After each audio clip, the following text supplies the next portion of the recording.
पूर्वी उत्तर प्रदेश में गोरखपुर में बाबा गोरखनाथ की पावन साधना स्थली में, बलरामपुर, सिद्धार्थनगर, महाराजगंज, बस्ती, संत कबीर नगर, कुशीनगर, देवरिया, गोरखपुर, इन सभी जनपदों से जुड़ी हुई 10,000 करोड़ रुपए की परियोजनाओं का लोकार्पण और शिलान्यास का कार्यक्रम आज वहां पर संपन्न हुआ। और महोबा भी तो बाबा गोरखनाथ की ही पावन साधना स्थली है।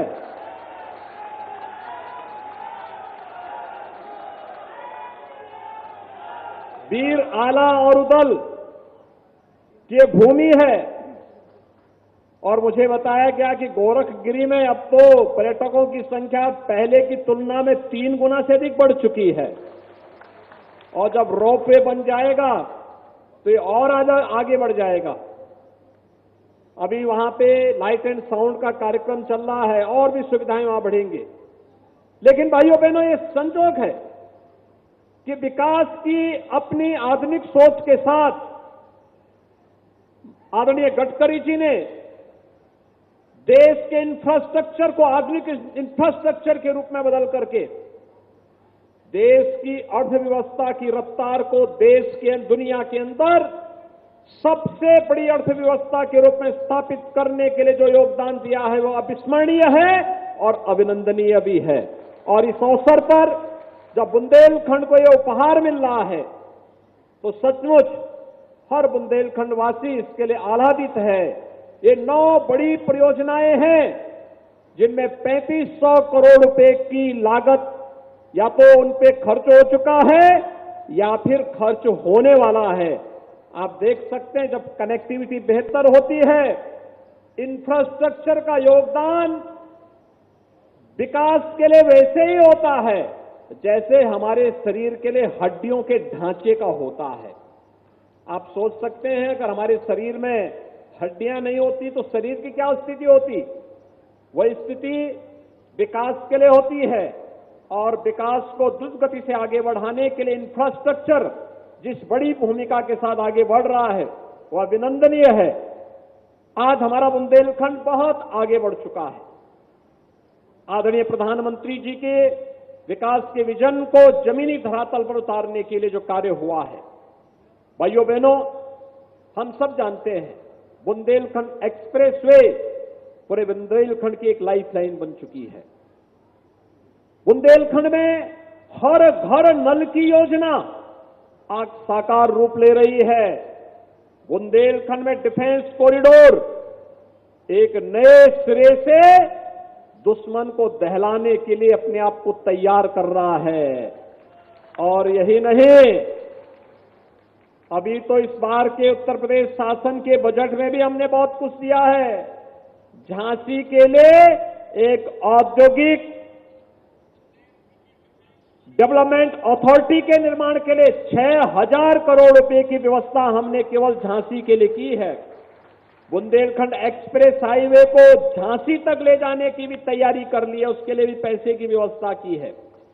और बुंदेलखंड एक्सप्रेसवे को चित्रकूट तक पहुंचाने का काम भी हम लोग करने जा रहे हैं। और बांदा से चित्रकूट के बीच में भी हम लोग एक नए औद्योगिक डेवलपमेंट अथॉरिटी के निर्माण की कार्रवाई को आगे बढ़ाने जा रहे हैं। बुंदेलखंड एक्सप्रेस हाईवे पर 2 नए औद्योगिक क्लस्टर विकसित करने के लिए भी धनराशि की व्यवस्था हम लोगों ने की है। इसका मतलब अब हमारे बुंदेलखंड के युवाओं को नौकरी और रोजगार के लिए बुंदेलखंड के बाहर नहीं जाना पड़ेगा। बुंदेलखंड में जो उद्योग लगेंगे, दुनिया नौकरी करने के लिए बुंदेलखंड में आएगी। और बुंदेलखंड के नौजवानों को तो खैर यहां पर नौकरी और रोजगार मिलेगा ही मिलेगा। उस रोजगार और नौकरी की संभावना को आगे बढ़ाने के लिए ही ये इंफ्रास्ट्रक्चर लेकर के आज आदरणीय गडकरी जी आपके बीच में आए हैं। भाइयों बहनों, हमें विकास को हमेशा प्राथमिकता देनी चाहिए। जो लोग विभाजन की राजनीति करते हैं वे लोग सचमुच देश के विकास को बाधित करते हैं, युवाओं के सपने को दूषित करते हैं। अन्नदाता किसानों के उत्थान में बाधक बनते हैं, माताओं और बहनों के विकास को अवरुद्ध करते हैं। हमें इस प्रकार की नकारात्मक सोच को दरकिनार करते हुए विकास की सकारात्मक सोच के साथ आगे बढ़ना है और आज इसके लिए बुंदेलखंड को 3500 करोड़ रुपए की 9 परियोजनाओं की सौगात देने के लिए आदरणीय गडकरी जी का यहां आगमन हुआ है। अभी पिछले दिनों आदरणीय गडकरी जी ओरछा में भी आए थे। ये पहली बार हुआ है जब कोई केंद्रीय मंत्री एक महीने के दौरान 2 बार बुंदेलखंड का दौरा कर रहा हो, और ये गडकरी जी ने साबित कर दिया। उत्तर प्रदेश को दृष्टि अगर आप देखेंगे तो गडकरी जी का एक महीने के अंदर चौथा दौरा है।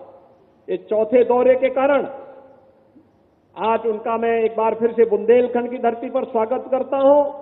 ओरछा के कार्यक्रम में मुझे भी शामिल होना था, लेकिन उस समय बाबूलाल तिवारी जी हमारे एमएलसी का चुनाव लड़ रहे थे। इनके चुनाव के आचार संहिता के नाते बुंदेलखंड में आचार संहिता लागू थी। हम लोग उस समय उसमें कार्यक्रम में शामिल नहीं हो पाए। मैं आभारी हूं आदरणीय गडकरी जी का कि उन्होंने कहा कि नहीं, यूपी के बुंदेलखंड के लिए अलग से कार्यक्रम देंगे और उसके लिए महोबा को चुना। वीरभूमि में आज विकास एक नई रफ्तार के साथ आगे बढ़ रहा है।